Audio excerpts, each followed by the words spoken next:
이데올로기나 사상, 관념, 아이디어라고 하는 그런 게 이제 예를 들면 그런 것 중에 뭐 우리가 무슨 반공주의니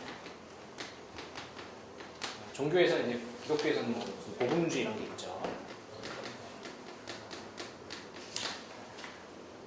이런 게 있어요. 사상. 그리고 이제 뭐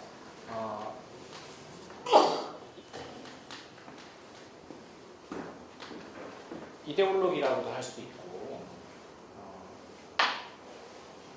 그렇게 표현할 수 있는데 우리가 아이디어, 관념, 사상 이렇게 표현할 수 있는데 이제 이런 식으로 이제 어떤 우리 사유를 지배하고 있거나 우리 사회에서 있어서 뭐 핵심적인 세계관이라고 할 수 있겠죠. 이런 것들을 세계관, 월드뷰라고 하는 것들 중에는 뭐 무슨 뭐 반공주의, 무슨 뭐 복음주의, 뭐 또 뭐 있을까요? 사실 뭐 자본주의도 마찬가지예요. 자본주의, 무슨 주의, 이즘이라고 하는 것들 이런 것들을 이제 보통 이렇게 얘기를 하죠. 근데 이제 아비투스라고 이런 것들을 아비투스로 사유한다는 것은 단지 관념으로 사유한다는 것이 아니라 이것이 몸에 배어 있는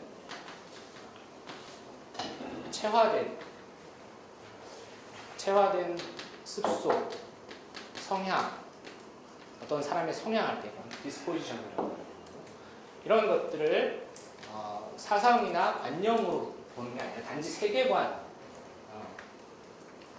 단지 인식론적인 것으로 보는 것이 아니라 몸에 배어 있는 습속이고 습관이고 성향이고 집합적인 개인적인 것이 아니라 집합적인 차원에서 역사적으로 만들어진 구성된 것이라고 이해를 하는 겁니다.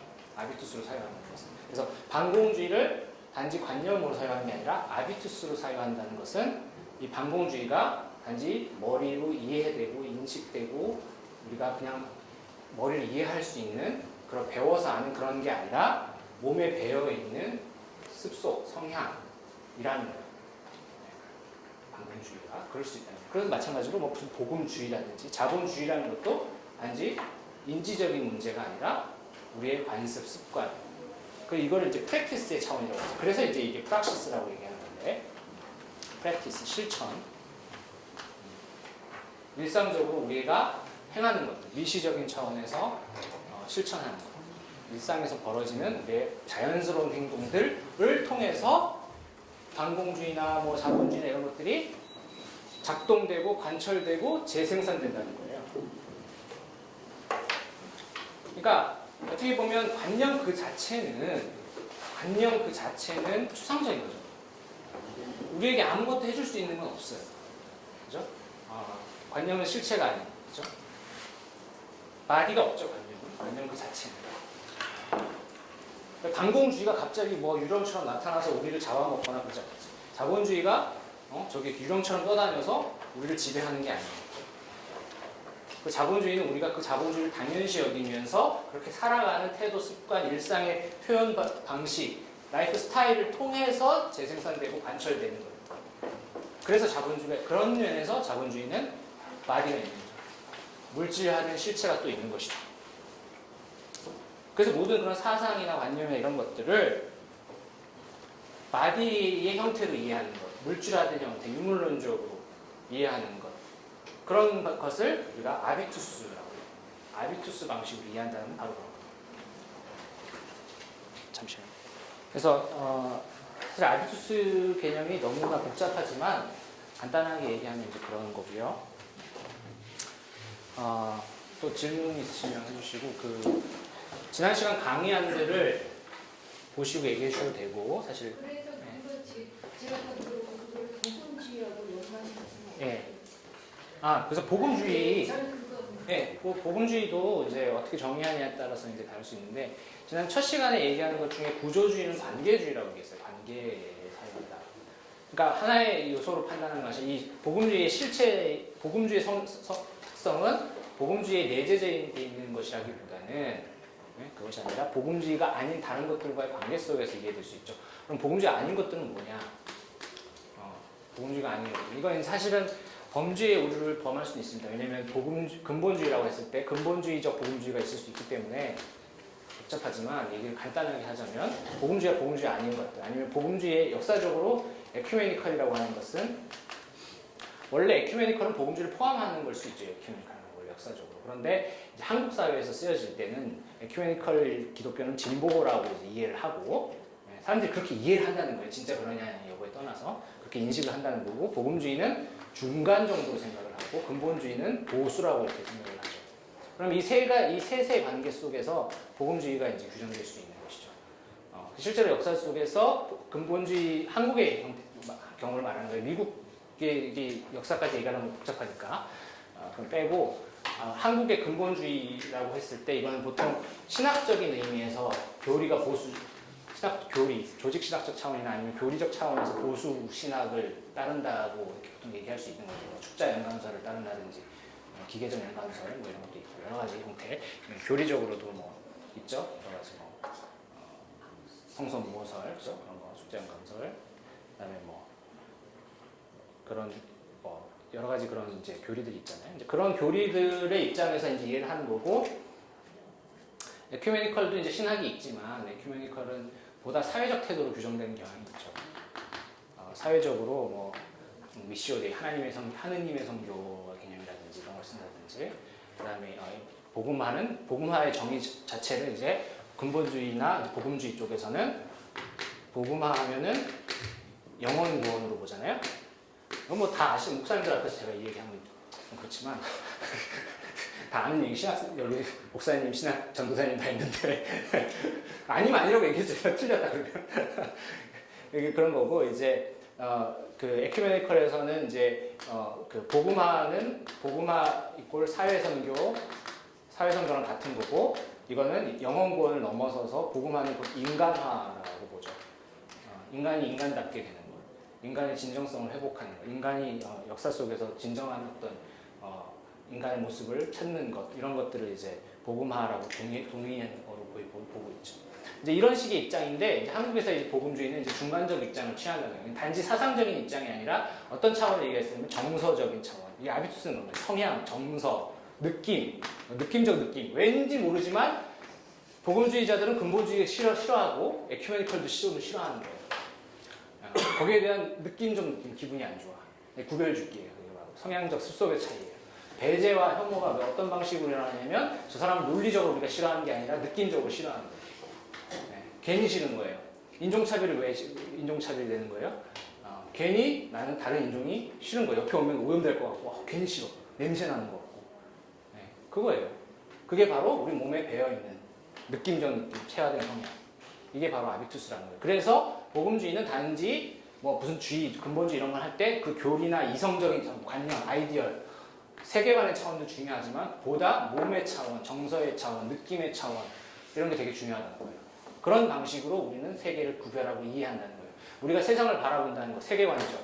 이 관이라는 게 눈이 관점이라는 거잖아요. 근데 이 단지 눈으로 보는 게 아니라 이 눈으로 첫 시간에 얘기했네. 본다는 것은 우리가 이제 본다는 거, 비전, 전망, 본다는 것은 단지 우리가 시각적인 감각으로 우리가 그 감각기관에 사물이 인지된다는 것이 아니라 비전이라는 건 디비전이라는 거예요. 앞에 분할해서 구분해서 본다는 거예요. 무언가 본다는 것은 인식한다는 것은 항상 다른 것과 차별하는 감각성에서 이해되는 거죠.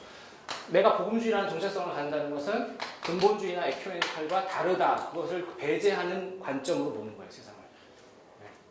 그죠? 내가 한국인이라는 것은 한국인이 아닌 사람들을 구별하고 배제해서 보는 거죠. 그런 방식으로 다 세상을 바라본다는 거죠. 그래서 이제 단지 이 세계관이나 이데올로기라는 것은 단지 관념이 아니라 우리 몸에 배어 있는 습관, 습속이다. 이렇게 얘기를 하는 거예요. 그래서 이것을 아비투스라고 하는 것이죠.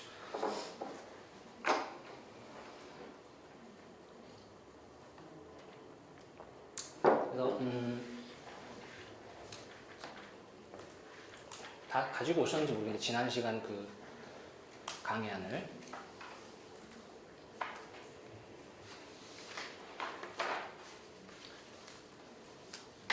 저도 파일로만 갖고 와가지고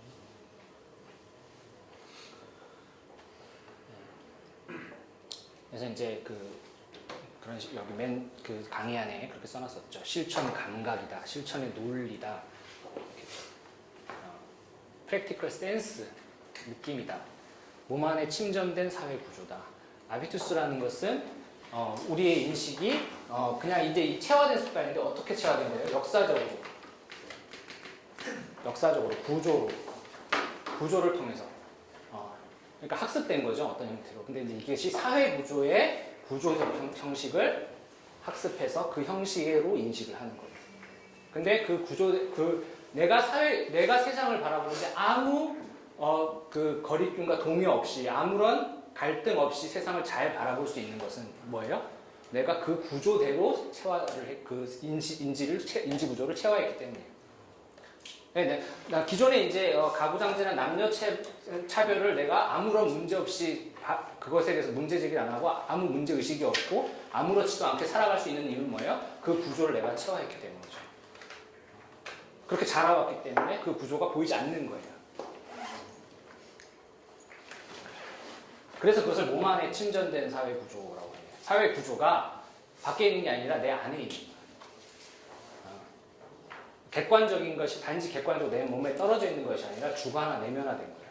이제 이걸 이제 사회에서 사회화라고 이제 표현하죠. 그래서 이제 무의식은 무의식인데, 무슨 뭐 정신분석적 용어를 굳이 얘기하자면 무의식은 무의식인데 이게 심리적이고 개인적인 무의식이 아니라 사회적인 무의식이다 이렇게 얘기하는 거예요. 아비투스는 사회적인 무의식이다. 그다음에 체화된 상징 구조다 이런 표현을 썼죠. 체화된 상징 구조. 상징이 우리가 상징 구조로 다 세상을 바라보는 거예요. 세계관 이게 상징 구조예요. 상징 구조로 세상을 바라보는데 이게 단지 머리에 있는 게 아니라 내 몸에 있는 거다. 몸에 배어 있는 거다. 어르신을 보면 우리가 순간 손을 모으면서 이렇게 안녕하세요 이렇게 하잖아요. 이게 뭐예요? 몸에 배어 있는 거예요. 그죠? 그리고 전화할 때 어른하고 통화할 때 이렇게요. 통화를 하잖아요. 나도 모르게 이렇게 이게 안 보는데 이렇게 하면 되는데 이게 뭐예요? 이게 바로 이 몸에 배어 있는 거예요. 이게 바로 가부장제나 질서나 유교적 질서든 뭐든 간에 그 질서가 내 몸에 배어 있는 거예요. 그래서 사회 구조라는 것은 단지 멀리 나와 상관없이 너무 떨어져 있는 것이 아니라 나와 밀접하게 관계가 있는 것이죠. 그러니까 구조를 깬다는 것은 그래서 굉장히 지난 시간에 얘기했지만 어려울 수 있다. 내 몸을 바꾸는 문제이기 때문에, 신체를 바꾸는 문제이기 때문에. 그래서 사실은 신체를 훈련하는 게 또 한편 중요한 거예요. 뭐 종교에서 영성 훈련이 이게 중요한 이유 중에 하나는 단지 무슨 관념을 바꾸자 이런 차원이 아니에요. 몸을 바꾸는 거죠. 내 몸을 그런 방식, 기존의 방식에서부터 이제 저항해서 떨어져 나와서 다른 방식으로 프랙티스 하게끔 만드는 거예요. 그게 이제 몸의 훈련이죠, 영성. 그래서 이제 뭐 기도도 중요하다 뭐 이런 것들이 그냥 단지 뭐 우리가 이제 하나님께 기도하는 이런 차원만이 아니라 내 몸을 훈련하는 문제이기 때문에 중요한 거죠. 또 그것을 기도라고 표현하기도 하죠, 거꾸로. 하여튼 뭐 그렇게 얘기하고요. 그 다음에 아비투스라는 것도 뭐냐? 전반성적인 것이다. 반성적, 성찰적이라고 합니다. 성찰, 반성, 리플렉션, 리플렉시비티, 성찰성, 반성이라고 하는데 나를 돌아보는 거죠. 리플렉스라는 반사, 나를 돌아보는 거예요. 거울을 보고 나를 보는 거예요, 그죠? 나를 돌아보는 거죠. 그래서 반성하는 거예요. 성찰하는 거예요. 그런데 이 반성하고 성찰하는 건 뭐예요? 이성적인 작업이죠. 합리적인 것이죠. 합리성이죠. 이성적인 작업이에요. 지금 우리가 이렇게 공부를 하는 건 뭐예요? 다 반성을 하고 있죠. 이게 뭐 어떻고 저떻고 뭐 복음주의가 어떻고 저떻고 생각해 보는 거 아니에요? 저게 진짜 그러한가? 그죠? 다 반성하는 거예요. 성경 공부하는 것도 반성하는 거고 다 성찰하는 거예요. 다 돌아보는 거예요. 이게 이제 우리가 인간의 이성적인 작업이라고 할 수 있는데 이성의 기능이라고 할 수 있는데 그러면 아비투스는 뭐예요? 여기다가 성찰 이전, 전 앞전자를 쓴 거죠. 성찰 이전, 그 이전에 프리리플스티티 이미 성찰을 하기 이전에 성찰하지 않은 상태를 말해요. 반성하기 전, 반성을 하지 않는 상태예요. 말하는 거 쉽게 얘기하면 성찰을 하지 않는 상태를 우리가 아비투스라고 합니다. 성찰하지 않고 반성하지 않고 자연스럽게 행동하는 상태. 그래서 이제 옆에는 실천적 능숙성 이렇게 썼는데 우리가 일상을 살아가면서 실천할 때 아무 문제 없이 자연스럽게 행동할 수 있는 거예요. 어른을 만나면 당연히 이렇게 손을 모으고 인사를 하죠. 아무렇지 않아요. 우리 거기에 대해서 반성합니까? 그건 하고 나서 반성하는 거예요. 나중에 우리가 지금 이런 시간이라 반성하는 거지 그 앞에 지금 당장 우리가 처해지면 해야죠. 그죠? 여기서 아무리 우리가 그것이 뭐 별로 뭐 불합리한 건 아니지만 만약 예를 들어 불합리한 거라고 공부를 했다고 하더라도 밖에 나가면 바로 인사를 이렇게 하죠. 네. 그게 아비투스예요. 반성이 이전의 것이기 때문에 몸에 배어 있다고 하는 것이죠. 그러니까 몸이 먼저 가는 거예요. 몸이 먼저 가고 사유는 뒤따라가는 거예요. 그래서 이제 습관적 신체의 습관적 상태 뭐 이렇게 표현했던 거고, 그리고 계속적으로 이런 습관이 반복되죠. 그래서 계속 그런 실천을 재생산해요. 똑같은 방식으로. 그래서 이거 지속적인 열린 성향이다, 경향성이다, 기질이다 이렇게 얘기를 합니다. 그래서 그 기질이 한 번으로 끝나는 게 아니라 계속 또 유사한 기질을 유사한 상황 속에서 또 만들어내요. 그죠? 예를 들면 뭐 우리가 말로 유교적 질서라는 거는 말로 배우는 게 아니잖아요. 말로 배우는 게 아니라 어릴 때부터 그렇게 체화된 거기 때문에 비슷한 유사한 상황이 계속 벌어지면 그런 다른 상황이라고 할지라도 비슷한 상황 속에서 계속 그 패턴을 똑같이 산출하죠. 그 이제 구조를 재생산하는 거예요.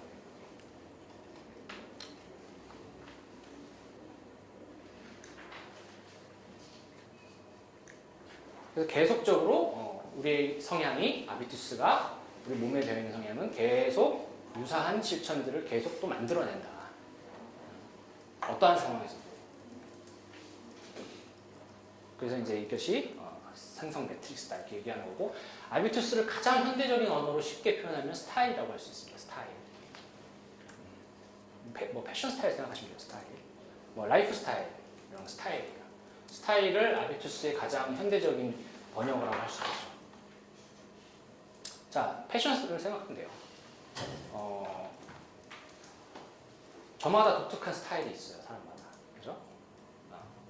그 스타일이라는 건 뭐예요? 오랫동안 자신이 반복적으로 해온 것의 체계예요. 내가 처음부터 물론 좋아하는 건 없죠. 조금씩 자기 성향을 자기 좋아하는 선호를 찾아가고 그러면서 이런 저런 옷을 입어봐요. 그죠? 입어보면서 나한테 맞는 옷 스타일이 이런 거구나 알게 되고 또 알게 되니까 또 좋아지죠. 좋아지니까 또 그 옷을 입어요. 계속 그런 유사한 스타일이 반복돼요. 그죠? 그래서 계속적으로 저 사람의 스타일이 나오죠.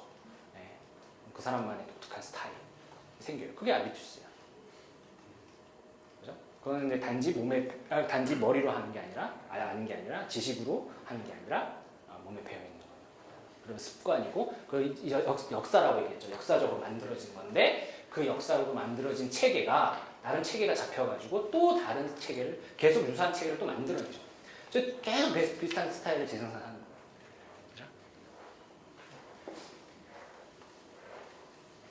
그래서 이거를 이제 간단하게 우리가 아비투스라고 얘기할 수 있습니다. 이렇게 막 길게 써놨는데 지난 시간에 이제 아비투스 어원 같은 거는 좀 얘기를 했고, 이 정도 하면 될 것 같고요. 오늘 할 거는 이제 상징 폭력이라는 개념을 좀 준비할 텐데요. 상징 폭력은 많이 들어보셨을 텐데 아닌가? 들어보신 분? 상징 폭력. 들어보셨죠?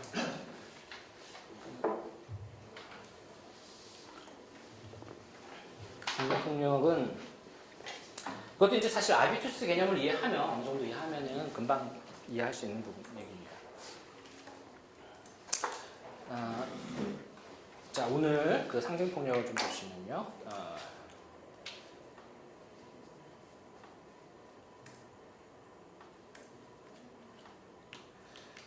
상징 폭력 개념이 이제 이 개념이 어떻게 나오게 됐는가 하는 얘기를 해야 되겠는데, 이제 피에르 브루디에가 1930년생인데 이제 뭐 가난한 농부의 공무원의 아들이었을 거예요. 그래서 이제 농사꾼 집안의 지방 공무원이 아버지가 지방 공무원이었던가 그래요.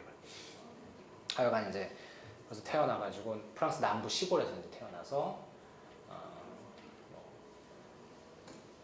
여차저차 해가지고 알제리에 군복무를 하게 돼요. 알제리 이제 식민지였죠. 당시 프랑스 식민지였는데 알제리에 가서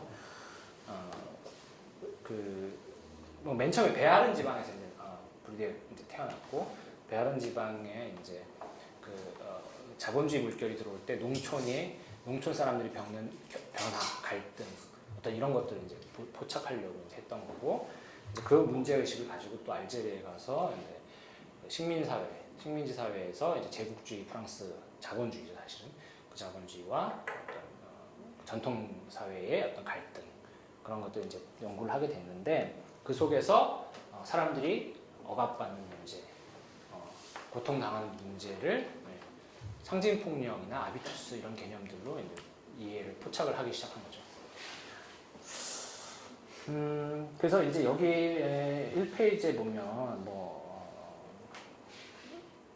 이렇게 써놨는데 첫 번째 단락에 지배는 노골적인 힘, 무기나 돈과 같은 물질적이고 가시적인 힘에 의존할 때조차도 항상 상징적 차원을 지니고 있다라고 했는데 지배라는 것이 어떻게 관철되는가, 억압이라는 것이 어떻게 관철되고 있는가라는 것들을 이 개념으로 풀어내는 거예요. 그러니까 사실은 이게 이데올로기 개념부터 사실은 공부를 해야 되는 거지만 제가 지난번 강의할 때 이제 이데올로기란 무엇인가라는 개념 그것을 중심으로 강의를 했었는데 그것도 역사가 되게 길어요. 막스부터 얘기를 해야 돼갖고 원래는. 근데 그런 거 좀 생략을 하고 하면은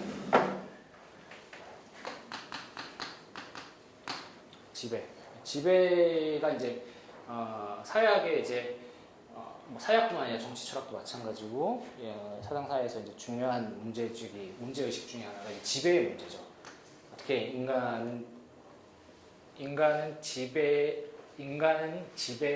의존할 수밖에 없는가, 내지는 지배를 당하는가, 또 누군가를 지배할 수밖에 없는가, 뭐 이런 형태로 나타나는데 이 지배의 문제예요. 그러니까 지배의 문제지만 이제 다른 말로 바꾸면 또 한편으로는 질서의 문제이기도 하죠. 지배를 해서 질서를 유지시키는 거니까. 질서가 어떻게 가능하냐? 지배를 통해서 가능한 것이죠. 근데 지배라는 게 뭐냐? 누가 누구를 지배하고 지배당하고 뭐 이런 것들이 뭐냐? 이 지배의 문제는 이제 권력의 문제이기도 하죠. 파워의 전통적인 의미는 행위자의 주체성을 뺏어버리는 게 이제 파워예요. 권력이에요. 그러면 이제 행위자의 주체와 주체성과는 좀 상반되는 개념으로 이해를 할 수 있죠. 그러니까 권력을 행사한다, 남에게 권력을 행사한다는 건 타인의 의지를 꺾고 다른 사람의 의지를 관철시키는 거야. 그 권력을 행사하는 사람, 지배를 행사하는 사람의 의지를 관철시키는 걸 이제 권력이라고 하죠. 이게 권력의 정의예요. 간단하죠. 그러니까 내가 내 마음대로 못하고 뭔가 다른 힘에 의해서 이끌려서 뭘 하고 있다. 그러면 난 누군가의 권력에 종속되어 있는 거고 지배를 받는 거다. 이렇게 이해를 할 수 있죠. 간단하게 이렇게 이해할 수 있는데, 그러니까 이 지배가 브루디에 따르면 이제 이 지배가 관철될 때 보통은 우리가 억압적인 강제, 힘, 이제 강제도 이제 그런 거예요. 강제적인 힘, 강제적 힘을 이제 보통 얘기해요. 이제 이 강제적 힘, 물리적 힘으로 이제 보통 우리가 이해를 하죠. 강제적 힘은 곧 물리적 힘, 물질적 힘, 신체적 힘 이런 게 직접 와서 이제 때리는 거 이런 거, 네? 공권력 이런 거죠. 공권력, 말 안 듣면 잡아가는 거, 실제 물리적으로 뭘 하는 거, 네? 이런 게 이제 물리적 힘, 강제적 힘이죠. 그럼 지배라는 건 뭐냐? 물리적인 힘이 있죠, 당연히. 네. 강제적으로 하는 게 있어요. 법이 어떻게 관철돼요? 법 질서, 법 지배가 어떻게 관철돼요? 네. 어떻게 관철돼요? 안 따르면 그만인데 이렇게 하는. 근데 안 따르면 잡아가니까 법을 어기면 잡아가고 내 몸을 육신을 가두고 그러잖아요. 물질적인 그죠? 뭐 사용을 할 수도 있고 그죠? 그런 물질적인, 강제적인, 물리적인 신체에 직접적으로 가한 힘을 통해서 이제 보통 지배가 관철되는 것인데 이제 학자들은 이제 연구를 하면서 이게 단순히 이런 게 아니다. 라는 걸 이제 알게 됐죠. 당연히 지배라는 거는 그런 거 이외에 뭐가 있다. 이게 뭐예요? 상징적 힘. 상징적인 차원이 있다. 상징적 차원이 있다. 그리고 실제로 이 상징적 차원은 굉장히 중요해서 물리적 차원을 해석할 때도 사실 상징적인 것이다. 이렇게 보는 거예요. 굉장히. 그러니까 상징적인 차원이 물리적인 차원과 배타되는 게 아니라 이분법적으로 분리할 수 있는 게 아니라 붙어 있는 거예요. 물리적인 힘조차도 상징에 의해서. 뭐 어떤 상징? 예를 들면 우리가 법질서를 어기면 경찰이 와서 잡아간다라고 했을 때 그 물리적 힘인데 그 물리적 힘은 어떻게 관철돼요? 법의 해석이죠. 법의 해석. 법을 해석하고 그 법이 정당하다는 것을 법 집행자들, 경찰, 공권력이 이해하고 그리고 잡혀가는 사람도 그거를 인정하고 알아야 되죠. 그것은 뭐예요? 의미죠. 정당하죠. 정당성, 정당하다 이것이 해석하는 거죠. 그것은 의미예요. 그 의미가 뭐예요? 상징이라고 하죠. 다시 말하면 상징의 의미란 의미예요. 그래서 지배라는 것은 물리적인 것, 단지 물리적인 것이 아니라 물리적인 것에 대한 의미, 정당성을 통해서 관철된다. 그래서 지배는 항상 상징 지배다. 상징적 지배. 의미를 통한 지배. 한편으로 더 우리가 쉽게 얘기하면 언어적인 지배, 언어를 통한 지배예요. 말로, 해석으로. 그죠? 이걸 동의하지 않으면서, 믿지 않으면서 물리적인 힘을 가하진 않아요. 다 그 의미를 이해하고, 알고, 그것에 납득이 되기 때문에 하는 거예요. 나름 정당성이, 나름. 그죠? 경찰들이 왜 물대포를 쏘겠어요? 그죠? 물대포, 그 물 자체는 물리적 힘이에요. 그죠? 물리적 힘인데, 그 물만 쏜다고 해서 지배가 관철돼요? 아니에요. 그걸 쏘는 사람이 이게 정당하다고 생각하는 거예요. 그리고 그걸 물론 맞는 분들은 이제 정당하다고 생각하지 않죠. 그러니까 들고 일어나는 거지만 그걸 미디어로 보고 있는 수많은 또 국민들이 뭐 잘못했으니까 저걸 하겠지 뭐 이렇게 생각한다는 거예요. 나름대로. 뭐야? 그건 나름대로 정당성이 있다고 생각하는 거예요. 진짜 정당한지 아닌지 여부는 중요한 게 아니라 다음 표체 정당한지 아닌지 중요한 게 아니라 그것에 대한 나름의 의미와 해석이 있다는 거예요. 상징적 의미가 있다는 거예요. 저것이 어떤 의미다. 시위를 하는 것은 뭔가 기성질서에 도전한다라고 생각하는 거예요. 그죠? 그런 의미를 부여하고 그것은 잘못되었다라고 생각하니까 물대포를 쏘는 거예요. 의미 해석이죠. 상징적인 질서예요. 그래서 질서가 관철되는 방식은 상징적이에요. 선거나 투표를 통해서 우리가 지배자를 선출하는 것, 어떤 대의제를 통해서 이제 권력자를 선출하는 것. 또 마찬가지죠. 정치인을 선출하는 것도 마찬가지죠. 그 한국의 이제 지배가 유지되는 방식은 뭐 예를 들면 독재나 뭐 이런 방식, 그 독재 세력의 정당성을 정당하다고 이제 믿기 때문에 관철되는 것이죠. 그러니까 이제 예를 들면 박정희가 정당하니까 박근혜가 그걸 이어받을 수 있다고 생각하고 그 체제가 정당화되는 거예요. 상징적인 의미가 있는 거죠. 거기에 의미를 부여하는 거예요. 그래서 여기서 이제 항상 상징적 차원을 가지고 있다, 지배라는 것은.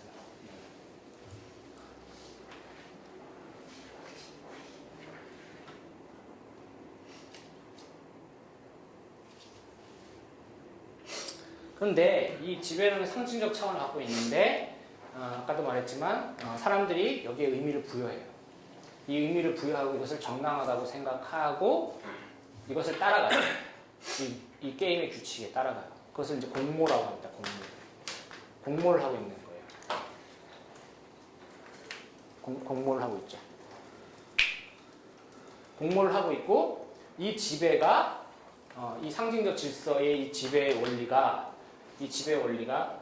자신이 공모하고 있고 정당하고 한 것이지만 이것이 역사적으로 만들어져 있고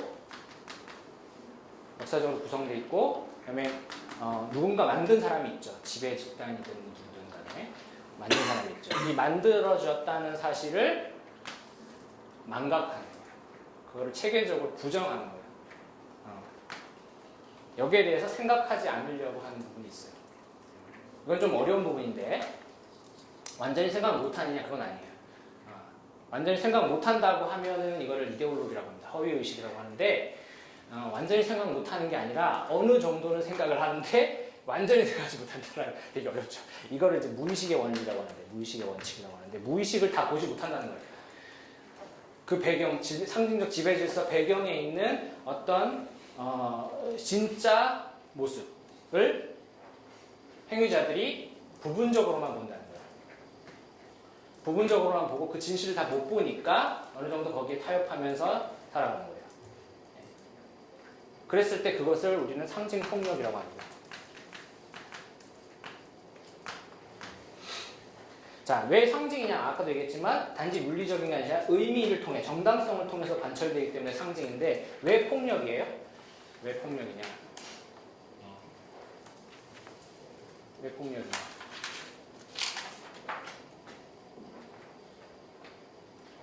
그 권력이 그 권력을 내가 임의적으로 거부할 수 없다는 얘기죠. 임의적으로 거부할 수 없어요. 예를 들면 자본주의가 아까도 자본주의 단지 관념이 아니라고 약간 얘기했죠. 근데 더 나아가서 자본주의, 화폐 경제, 시장 경제 원리 이런 것들, 돈, 그냥 화폐를 하는 예를 들면 제일 편하죠. 돈이라고 하는 것이 어떤 의미에서 상징 폭력이 될 수 있느냐? 이것을 거부할 수가 없어요, 우리가. 자, 부분적으로 거부하죠. 인식론적으로 내가 거부할 수 있어요. 이해로, 머리로는 거부할 수 있는데 실제로 거부하는 문제는 다른 문제예요. 이것을 돈을 거부한다는 것은 돈을 인정한다는 의미예요.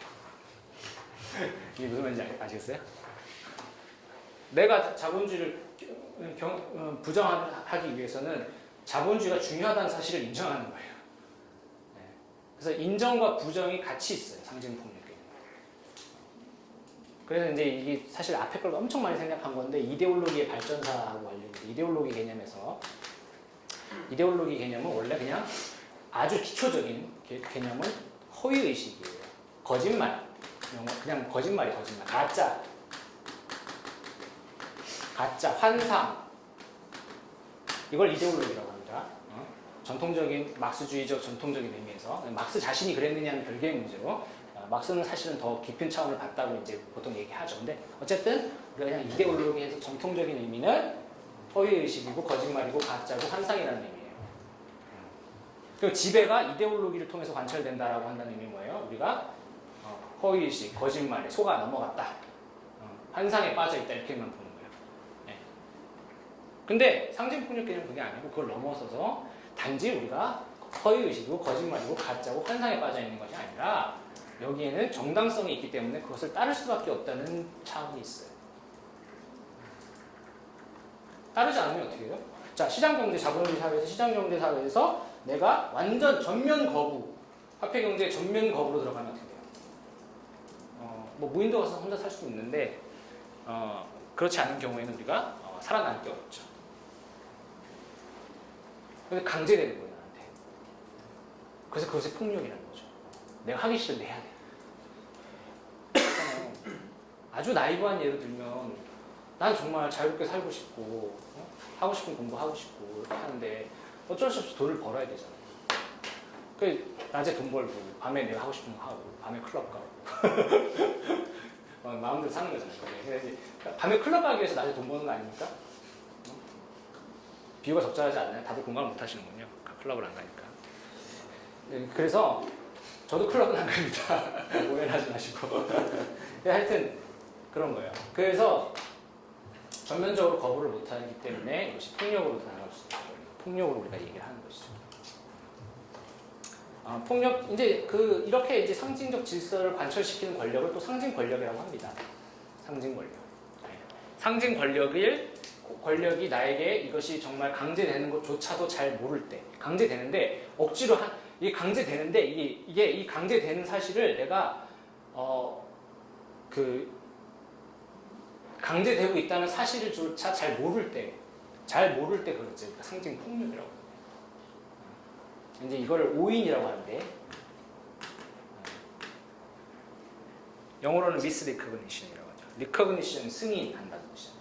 인정, 받아들인다라는 뜻인데 오이는 이제 misrecognition. 이렇게 착각해서 받아들인다. 오이 잘못 받아들인다. 이렇게.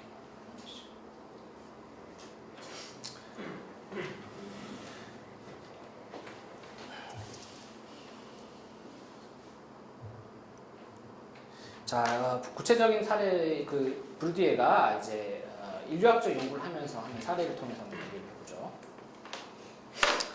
1페이지에 이제 브루디에가 이제 북아프리카 알제리 까빌 부족을 연구를 하는데요. 여기에서 이제 이 카빌 마을 사람들이 한 행태를 이제 연구를 해요. 근데 이제 이 사람들이 선물 주고받기를 하는데 그 추장 혹은 족장, 추장이 선물을 무제한적으로 퍼줘요. 그래서 자기는 가진 것이 거의 없어. 맨날 막 퍼줘. 부족원들한테 엄청 퍼주는 거예요. 네, 엄청 퍼줘. 왜 퍼줄까? 그런 의문을 갖게 되는 거죠.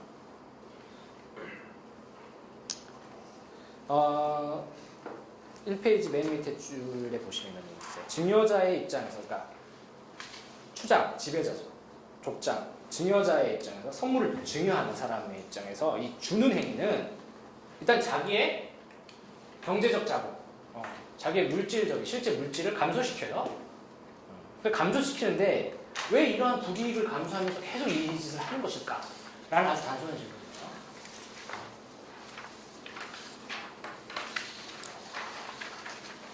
그래서 브루디에가 이렇게 얘기합니다.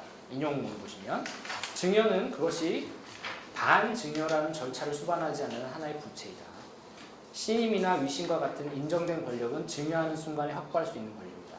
이러한 증여와 반증여의 관계가 지배하는 사회에서 지배관계를 존속시킬 수 있는 길은 두 가지뿐이다. 하나는 증여와 부채와 같은 순수한 경제적인 의미에서 의무관계이고 다른 하나는 관대한 증여가 만들어낼 수 있는 도덕적인 의무감이나 감정적인 애착이다.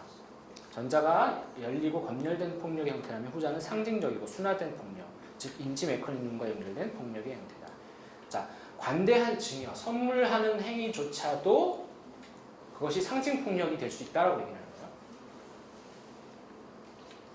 여러분이 누군가에게 선물을 하는 행위가 상징 폭력일 수 있다. 상징 권력을 강화시키는 행동일 수 있다.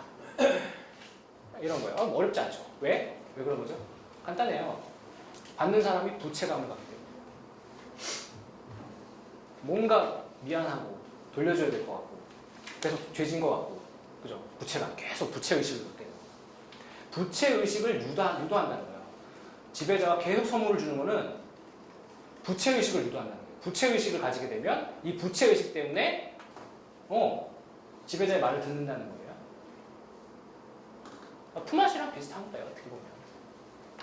우리가 많이 그렇죠. 과한 선물을 받다 하면 과한 선물을 받은 만큼 나는 많은 부채의식을 가져서 그 사람을 볼 때마다 왠지 뭔가 저 사람의 부탁을 다 들어줘야 될 것 같은 그런 생각이 들죠.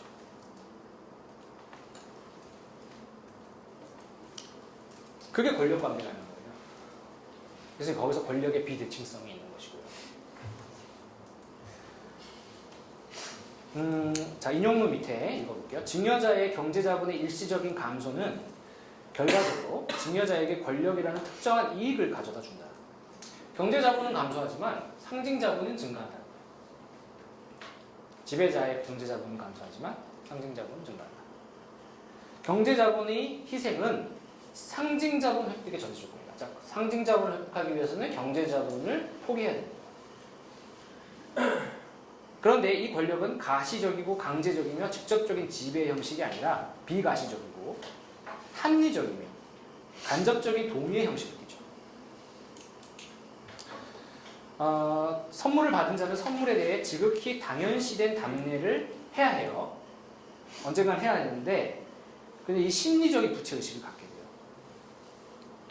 그래서 지배나 예속의 관계를 정서적 관계. 자, 지배. 그냥 이제 추장이 지배해도 되는데 아무 선물 안 주고 지배해도 되는데 이 선물을 주는 행위를 통해서 어떻게 돼요? 실질적인 지배라는 것이 그냥 지배인데 상징적인 지배가 되는 거예요. 상징적인 의미가 부여가 돼요. 정당성의 의미가 부여가 돼버려요. 합법화돼요. 그냥 지배는 합법적이든 아니든 간에 힘으로 지배하는 거잖아요. 그랬을 때 그 지배는 그냥 지배인데 힘에 의한 지배인데 이 힘에 의한 지배가 합리적인 듯 그리고 거기에 대해서 뭔가 의미가 부여되고 정당한 지배라는 것이 돼요. 그러니까 선물을 줬으니까. 아, 지배라는 것은 참 아름다운 것이구나. 이렇게 생각할 수 있다. 우리 지배자에게는 사심이 없어. 선물을 저렇게 주니까. 그런 식으로 포장이 된다는 거예요. 쉽게 얘기하면. 단지 포장이 아니죠. 왜냐면 이건 포장으로 생각하잖아요. 포장이 아니라 그게 실제라고 생각해요.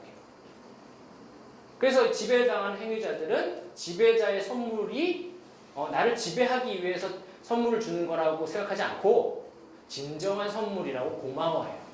고마워하니까 부채의식을 갖는 거예요.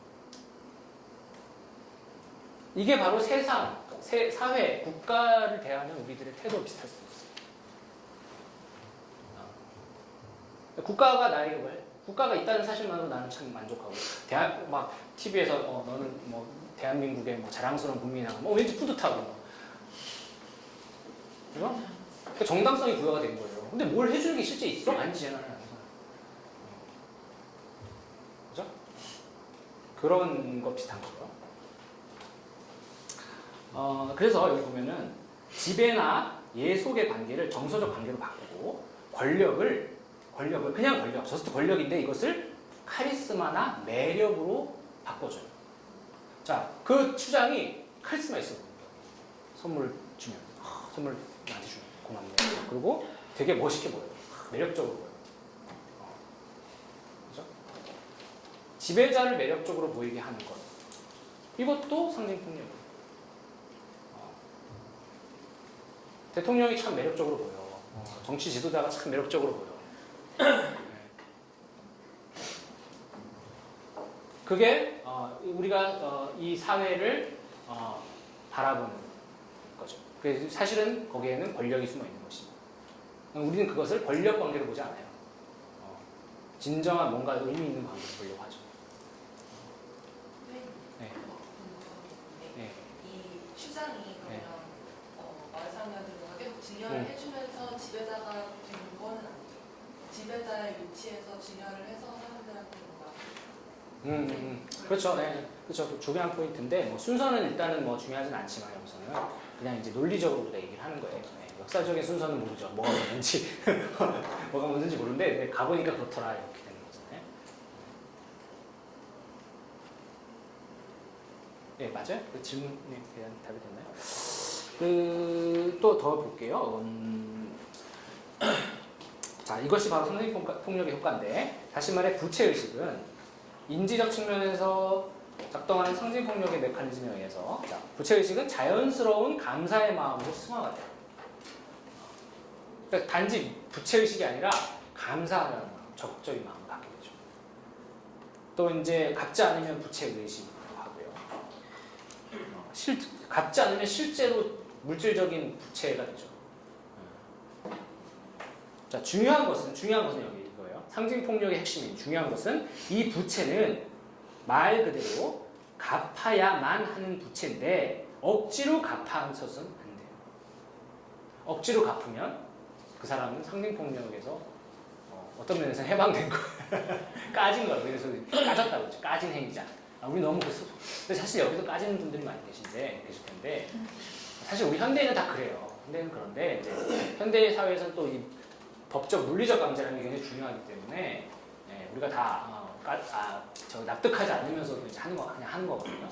그런 측면이 있는데 어쨌든 여기서는 자, 중요한 것은 진심으로 우러나오는 인간의 도리라고 생각해요. 내가 가부장 질서를 받아들이는 거야. 정말 저건 인간의 도리야. 저렇게 해야 돼. 삼강오륜을 받아들이는 거. 인간의 도리라고 생각하잖아요. 그게 상징폭력이에요. 그러니까 우리가 인간의 도리라고 생각하는 것들 중에는 한번 생각을 해봐야 될 것들이 많이 있겠죠. 그래서 감사함과 기쁨의 답례가 되어야만 해요. 감사함과 기쁨의 답례를 하지 않는 사람은 상징폭력에서 어느 정도 벗어나 있나? 어느 정도. 완전히 벗어나는 건 아니고 어느 정도. 하지만 정말 감사함과 이게 이제 사실 종교에서 대표적인 거 아닙니까? 그 얘기인데 헌금을 기쁨으로 그렇죠. 여기 제가 써놓은 것도 있는데 저는 뭐 헌금 문제나 이제 신과의 관계, 하나님과의 관계에서도 이런 문제가 나올 수 있다라고 보는 거예요. 자, 그래서 만일 증여받은 자가 답례를 진심으로 하지 않으면 어떻게 되죠? 진심으로 하지 않으면 지배자가 추장이 알아본바. 아, 쟤 진심으로 하지 않네? 기분 나쁘지. 네. 그죠? 그럼 증여한 자가 불쾌할 거죠. 불쾌하죠. 불쾌하면 어떻게 돼요? 그러면 이 아름다운 선물의 문화, 선물 교환, 증여, 서로 선물을 주고받고 하는 이 문화가 붕괴가 돼요. 그 질서가 붕괴된다는 얘기는 뭐냐면 그 사회에 대해서 사회가 붕괴된다는 얘기예요. 사회 전체 질서가 무너진다는 얘기예요.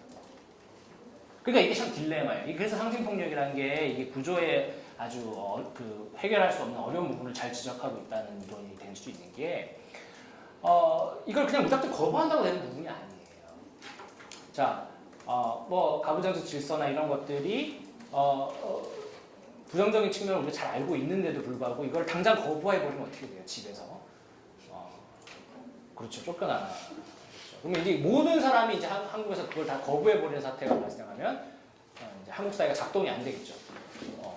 그게 작동 안 되니까 하지 말라 이 얘기가 절대 아니고 그게 아니라 작동 안 되는 상황까지 우리가 과연 갈 수 있을까? 못 갈 거야. 힘들 거예요.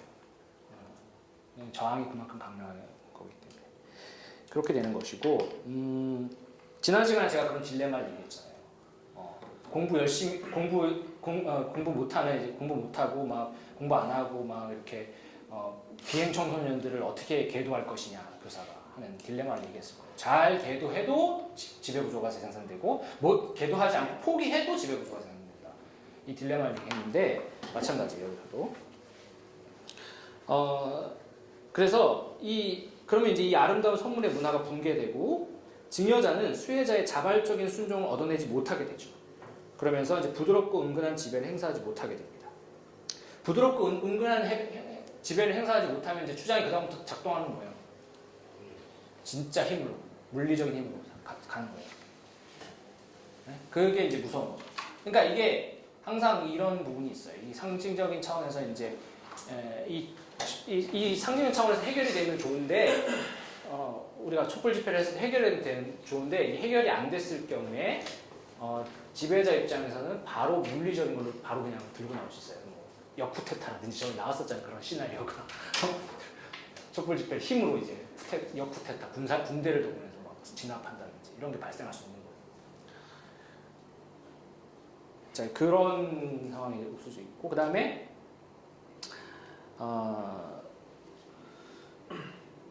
자, 증여자는 한순간 혹은 일시적인 경제적 이익을 이해타산적으로 생각하지 않고 증여 행위를 하죠. 그래서 수혜자는 부채를 감사함과 진심으로 갚음으로써 증여자는 명예와 같은 상징 자본을 얻게 돼요. 이게 상징입니다. 그러니까 그 추장은 실질적인 권력을 가지고 있음에도 불구하고 그 사람이 좋은 사람으로 훌륭한 사람으로 포장이 되고 그리고 그 사람은 소위 사심 없다는 식으로 이해가 돼요. 그렇게 이해가 돼야 또 이 사회가 유지가 되는 거예요. 신의 요소가 네. 그 이제 인간을 계속 이제 세무자로 남길 수 있지 않을까 생각이 들거든요. 네네. 네, 왜냐면 신의 맞아요. 어떤 이렇게 신이 이제 너의 모든 네가 죄를 너의 죄를 용서했다. 그렇죠. 라는 것을 이제 알려줬을 적에 네. 그것에 대한 계속 맞아요. 네. 그거를 지적한 철학자들도 많고 신학자들도 많이 있는 걸로 알고 있어요.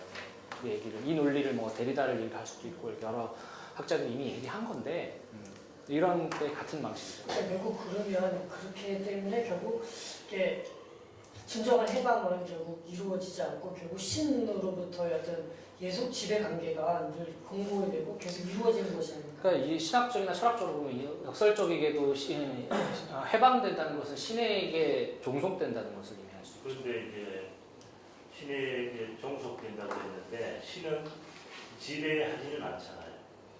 신을 지배하러 오신 게 아니고 오히려 권력을 가지고 오신 게 아니고 권력을 포기하셨어요. 네. 신은. 그게 이제 그 개신교 기독교 신학에서는 성육신이 그래서 이제 중요하다고 하는 거잖아요. 신이 권력을 스스로 포기했다는 지점. 그런데 문제는 이제 현실에서 권력을 포기했는데 그 권력을 포기한 걸 우리가 부채로 받아들인다는 거죠. 그거를 신이 그래 만들었다기보다 그렇죠. 네.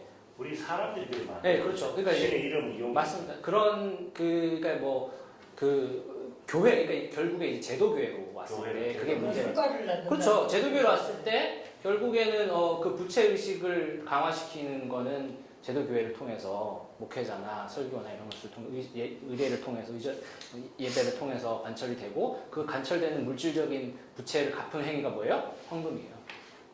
헌금과 또 거기 교회 봉사와 이런 게 됩니다. 그래서 그게 마치 행위가 이제 그렇게 작동하는 거죠.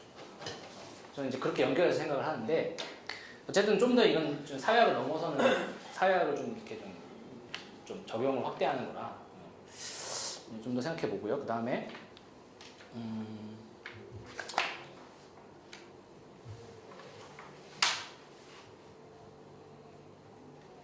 그러면 이제 요 얘기를 하죠. 그럼 3페이지에 제가 써놓은 게 있는데 이거를 이제 교회에다가 적용을 해본 거예요.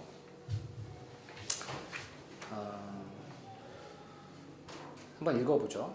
예컨대 교회에서 인간에게 주어지는 구원도 이러한 메커니즘에 의해서 설명될 수 있습니다. 구원이라는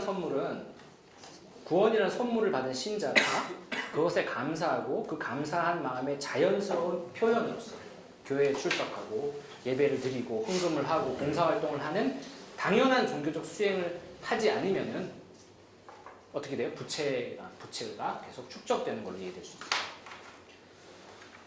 그렇잖아요. 왜냐면 구원 받았다고 그냥 교회는 안 나와도 된다라고 얘기하는 사람은 아무도 없어요. 그런 목회자도 없고 그런 그죠? 기독교인은 없죠. 거의 없다고 볼 수 있죠. 여기서 저는 한 말씀 드리고 싶은 거는 이제 그런 의식을 자꾸 가지게 되는 것은 그건 이제 성경에서 말하는 율법주의다. 네네네. 율법주의다. 내 행위로 구원을 얻는 것은 아니다. 네네. 그 행위로 구원을 얻는다고 자꾸 생각하는 자체가 네. 이제 이런 부채의식을 가지는 거거든요. 그렇죠. 그러니까 이제 그게 그 기독교 안에서도 다른 저항의 해석, 이제 목사님 말씀하신 건 좀 다른 저항적인 해석이죠. 이제 이런 게 있는 건데 이제 저는 이제 이런 현상을 얘기하는 거예요. 이제 주류적인 현상. 그렇죠. 이게 현재 일어나고 있는 있는 현상을 거예요. 그렇게 이제 사회학적 관점에서 이렇게 보는 거예요. 그래서 심지어 열심히 신앙생활을 하고 헌금을 바칠수록 부채 의식이 커져요. 열심히 신앙생활을 하는 사람일수록 상징폭력에 더 많이 지배되는 거죠. 자, 은혜에 대한 대가, 그러니까 이것은 이제 신의 은총에 대한 대가나 보답이 이렇게 하나님의 자녀된 도리로 승화되는 것은 단지 교리적 수사적 차원이 아니라 그러한 영적 선물에 대한 감사로 반응할 수밖에 없는 인격으로서의 변화를 거의 필연적으로 수반한다는 점에서 이 거듭남, 본어게인의 어떤 변화는 이 개신교적 구원관이 정당하다. 그래서 구원 교리에 대한 어떤 헌신, 기도, 전도, 성경 읽기, 예배, 헌금, 봉사활동 등의 신앙생활은 구원이나 복 혹은 더 깊은 신앙심을 얻기 위해서 적극적으로 추구해야 할 만한 가치가 있는 행위로 인정이 됩니다. 그래서 그러한 종교성을 가진 인격으로서의 변화가 이루어지지 않는다고 생각하는 신자는 누굴 탓해요? 자기를 탓하는 거예요. 자기를 탓하는 게 바로 상징폭력의 증거입니다. 내가 못해서, 내가 열심히 못해서. 근데 이거는 교회뿐만 아니라 자기 개발 같은 것도 마찬가지예요. 자기 개발이 왜 상징폭력이냐? 자기를 탓하는 거잖아요. 내가 왜 이렇게 나는 왜 루저일까? 나는 왜 취직을 못했을까? 나는 왜 성공을 못했을까? 이런 것들 왜 너무 공감하시는 거 아니에요? 특히 두 분이 너무 많이 공감하시는데 참 심심한 이유에 말씀드리고요. 그래서 하여튼 그런 식으로 이제 자기를 탓하는 게 바로 자본주의 상징 폭력에 자기가 노출되어 있으면 자기를 탓하는 거예요. 그걸 그 윤리 에토스를 내면하고 있는 것이죠. 이런 방식으로 이제 개신교 종교성이라는 어떤 상징적 지배가 공고히 되고 재생한다라고 이제 볼 수 있는 거죠. 그리고 이제 제가 생각할 때 이건 좀 더 크리티컬한 측면이 있지만 하나님의 참된 자녀라든지 참된 성도, 참된 제자라고 하는 이런 레토릭이 참 저는 좀 불편할 때가 있어요. 왜냐하면 이게 어떤 도달 불가능한 종교적 이상인데 물론 이상이라는 걸 존재할 때 또 우리가 행위가 추동되는 측면이 있어서 중요하기도 하지만 한편으로는 이것이 신자들에게 부채의식이 되는 영원한 부채의식, 결코 도달할 수 없는 영원한 부채의식, 열패감을 준다. 쉽게 얘기하면 영원한 열패감을 준다라는 거죠. 이거 뭐 종교뿐만 아니라 아까도 얘기했지만 일반 대중 매체에서 성공한 사람들을 보여줄 때 그것은 우리에게 영원한 열패감을 만들어주는 거죠. 네, 궁금한 게 네. 있는데 모든 부채감이 그런 어떤 안 좋은 방향이라고 해야 되나? 그거는 아닐 수도 있는데 저는 모르겠어요. 그거는 이제 저는 여기다가 이제 좀 약간 적용을 해본 건데 부채감을 또 어떻게 정의하느냐에 따라 다르겠죠. 예, 그 어떤 식으로 정의하는. 저는 이제 부채감을 이 상징폭력의 개념으로 정의했을 때 이렇게 생각할 수 있는 건데 아까도 얘기했던 선물에 대한 사유도 여러 가지 사유가 있잖아요. 데리다가 생각하는 선물, 뭐 여러 현상학자들이 생각하는 선물 다 조금씩 다르거든요. 이 같은 이 모스가 이 선물 교환에 대한 이제 윤리학적 연구를 하는데 여기에 대해서 서로 다른 해석을 해요. 그 재밌어요. 그래서 예를 들면 뭐 데리다는 데리다는 아마 부채 의식을 긍정할 것 같은데 제가 생각할 때는 왜냐면은 그 사람한테는 선물은 진정한 선물은 존재할 수 없다고 얘기하니까 언제나 계속 부채 의식으로 가는 거죠. 계속 그러니까 보답할 수 없는. 그러니까 한편으로는 또 누구는 그걸 어떤 식으로 해석하냐면 어떤 신학자는 절대적인 은총이 가능하다고 또 이렇게 해석하기도 하거든요. 이제 그거는 뭐 더 다른 해석의 문제인데 제가 그건 잘 모르죠. 하여튼 그렇고요.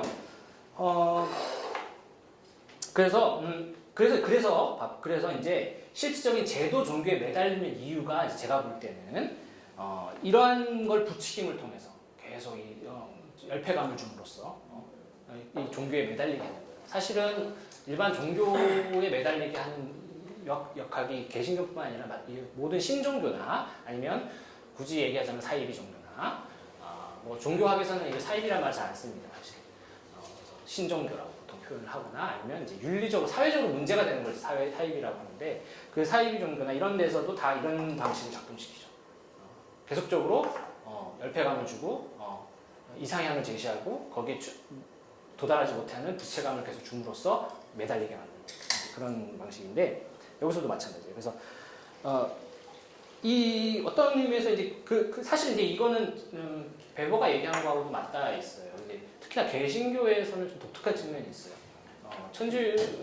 캐톨릭 같은 데서는 이 은혜의 절대적인 은총이라고 하더라도 제가 듣기에는 어떤 인간이 만질 수 있는 형태로 이렇게 제시하는 경향이 있어요.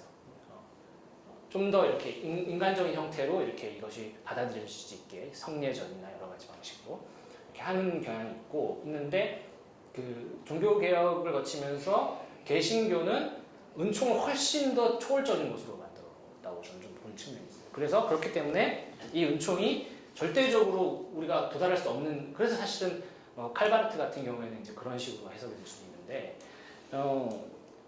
절대적인 은총으로 너무 강조하면 이 절대적인 은총 때문에 내가 도저히 갚을 수 없는 그것이 나의 겸손함을 유발하기도 하죠. 내가 절대적인 죄인이다라는 겸손함을 유발하기도 하지만 동시에 끝없는 열패감으로 인해서 내가 거기에 계속 매달리게 될 수밖에 없는 그런 효과가 있다는 거예요. 그게 좋을 수도 있고 나쁠 수도 있어요. 그건 좋게 해석하는 사람도 있고 아니라고 해석하는 사람도 있죠. 하여튼 사회학적으로 저는 그렇게 생각해요. 그래서 이제 베버가 이런 얘기를 해요. 개신교 윤리와 자본주의 정신이라는 그 책에서 선택받은 자임을 갈망하는 동기는 부채의식과 동전의 양면을 이루는 것일지 모른다 저는 이렇게 생각을 합니다. 이러한 인간들은 언제까지나 죄인에 불과하게 되고 이제 이 신은 인간에게 갚을 수 없는 은혜를 주고서는 끊임없는 순종을 유도하는 방식으로 그런 걸 유도하는 약간 그런 경제적이고 효율적인 주체적인 것이 아닐까 신이라는 존재가 만약에 우리가 그렇게 생각을 한다면 그러니까 아주 나쁘게 해석을 하면 이렇게 될 수 있는데 신이 절대적인 은총을 주니 혹은 뭐 독생자를 희생시켜서라서까지도 구원을 준 이유가 인간의 절대적인 복종을 유도하기 위한 것은 아니었을까? 라는 아주 나쁘게 생각할 수 있는 것이죠. 그렇게. 그죠? 그러니까 무슨 얘기인지 아시겠죠? 절대적인 복종을 얻으려면 절대적인 선물을 줘야 돼요. 그렇게 해석할 수 있다는 거예요. 그리고 또 개별 교회에서 제도교회에서는 이제 이게 또 세속화된 형태로 심각하게 적용될 수 있는 것이죠. 제가 아까 전자에 얘기한 건 좀 더 신학적인 사유고 이제 개별 교회로 들어가면 목사가 이렇게 목사님들이 아주 절대적인 은총을 강조하는 것이 어떻게 보면 자기를 숭배하게 하게 만드는 그런 장치는 아닐까라고 하는 것이죠. 그래서 제가 이렇게 얘기하는 거예요. 이 과정 속에서 신자의 부채 의식은 이제 신학적인 차원을 제가 건드리고 싶진 않고 신자의 부채 의식은 신의 은총을 내게 하는 성스러운 예복을 입고 하나님의 말씀을 전하는 성직에게 전가되는 건 아닐까. 상징물에 전가되는 것이죠. 아니 간단히 그래서 얘기해서 성직자가 왜 그렇게 파워풀합니까? 성직자가 왜? 성직자 내재적인 힘이 있나요? 뭐 카리스마? 뭐 카리스마 있다고 보통 믿을 수 있겠죠. 몸 배번이 그것이 그 사람의 개인의 인격으로부터 나오는 것이 카리스마라고 하는데 사실은 카리스마라는 건 사람들이 인정하니까 인정되는 거예요. 왜 인정해요? 저 사람이 우리에게 전대적인 은총을 준다고 생각하고 나는 거기에 부채의식을 갖고 있기 때문이죠. 목사가 아니면은 목사님이 성직자가 아니면은 내가 어떤 구원제 이건 이제 배번은 구원제라고 표현하는데 구원의 여러 가지 이익들이 있어요. 구원의 이익들을 내가 가질 수 없겠구나라고 생각합니다. 매개자가 힘을 갖게 되는 거예요. 그 매개자가 힘을 갖게 된다는 사유는 뭐 많은 이론가들이 얘기를 한 거죠. 어떤 본질, 어떤 초월과 어떤 그 행위자들을 매개해주는 그 매개가 사실은 힘을 갖게 된다라고 하는 거예요. 미디어 이론에서도 얘기하는 거지만 그러니까 사실 매개가 진짜 본질이 어떤 거에 상관없이 매개가 힘을 갖게 되는 거죠. 성직자가 매개자잖아요. 항상. 뭐 개신교가 이게 개신교 목사라는 직분이 실제로 뭐 성직자인지 아닌지 이 논란은 전혀 중요한 게 아니고 어쨌든 매개자가 된 거죠. 예. 개신교 신학에서는 뭐 만인사제설이라고 그래서 목사의 직분의 직위가 성직자가 아니라고 신학적으로는 주장하지만 그건 중요하지 않고 어쨌든 실제적인 신자들한테는 매개자의 역할을 합니다.